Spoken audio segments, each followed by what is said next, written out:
نحمدہ ونصلی ونسلم علی رسولہ الکریم اما بعد فاعوذ باللہ من الشیطان الرجیم بسم اللہ الرحمن الرحیم۔ ناظرین اکرام، اسلامی سال کا 12ویں مہینے کا چاند نظر آنے والا ہے، یعنی ماہ ذی الحجہ شریف۔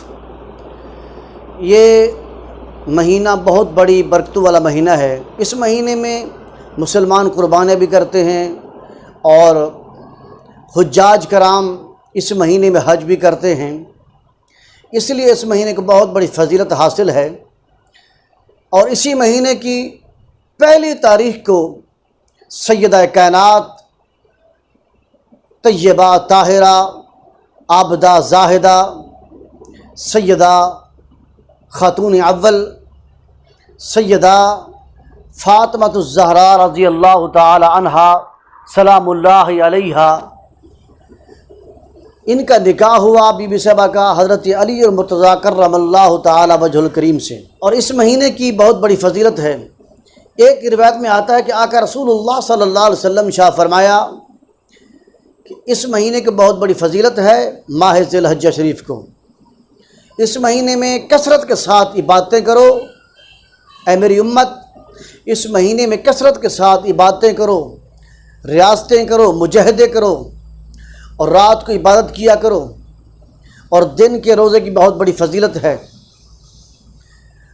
اسی لیے آقا حضور اسلام کی ایک حدیث کا مفہوم ہے، فرمایا کہ جو بندہ 10 دنوں میں عبادت کرے گا، اور بالخصوص 3 دن، کون سے 3 دن ہیں؟ ایک یوم ترویہ یعنی 8ویں تاریخ، اس چاند کی 8ویں تاریخ کو، اور دوسرا یوم عرفہ یعنی اس چاند کی 9ویں تاریخ کو، اور تیسرا یوم نحر یعنی ذی الحجہ کی 10ویں تاریخ میں عبادتیں کرے گا۔ تو یہ 3 دن تمام دنوں سے زیادہ مبارک ہیں، زیادہ برکت والے ہیں۔ یہ 3 دن زیادہ فضیلت والے ہیں، ان میں عبادت کا بے انتہا ثواب ملتا ہے، گناہ مٹتے ہیں، درجے بلند ہوتے ہیں۔ حضرت علی المرتضیٰ کرم اللہ تعالی وجہ الکریم سے روایت ہے، آقا رسول اللہ صلی اللہ علیہ وآلہ وصحبہ وسلم نے ارشاد فرمایا، عشرہ ذی الحجہ آئے تو عبادت کی کوشش کرو۔ ذی الحجہ کے عشرہ کو اللہ تعالیٰ نے بہت بڑی بزرگی، بہت بڑی فضیلت عطا فرمائی ہے، اور اس عشرہ کی راتوں کو بھی اتنی ہی فضیلت ہے جتنی اس عشرہ کے دنوں میں فضیلت ہوتی ہے۔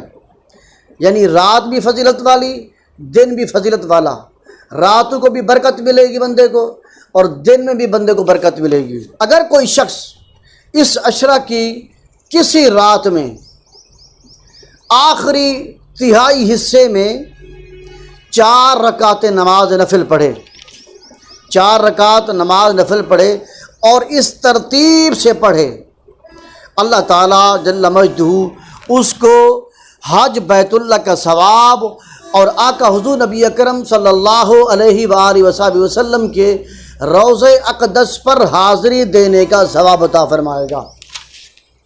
وہ 4 رکعت کس طرح پڑھنی ہے، اس کی ترتیب کیا ہے؟ اب ذرا غور سے اس بات کو سماعت فرمانا۔ ہر رکعت میں سورۃ فاتحہ کے بعد سورۃ فلق قل اعوذ برب الفلق اور سورۃ ناس یعنی قل اعوذ برب الناس ایک بار پڑھنا ہے، اور سورۃ اخلاص کو 3 بار پڑھنا ہے۔ آیت الکرسی بھی 3 بار پڑھے۔ نماز سے فارغ ہونے کے بعد دونوں ہاتھ اٹھا کر دعا کرے۔ وہ دعا کون سی کرے؟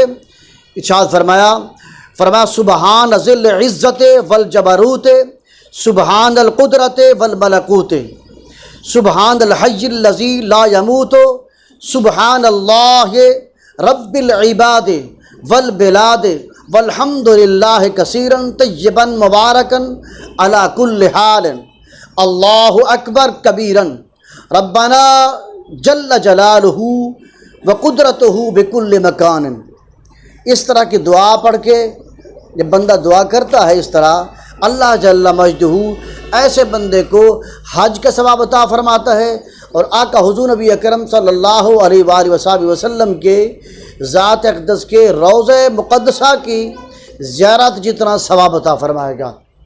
اللہ جل مجدہ کی بارگاہ میں دعا چاہتا ہوں، اللہ جل مجدہ ہمیں نیک اعمال کرنے کی توفیق عطا فرمائے، آمین۔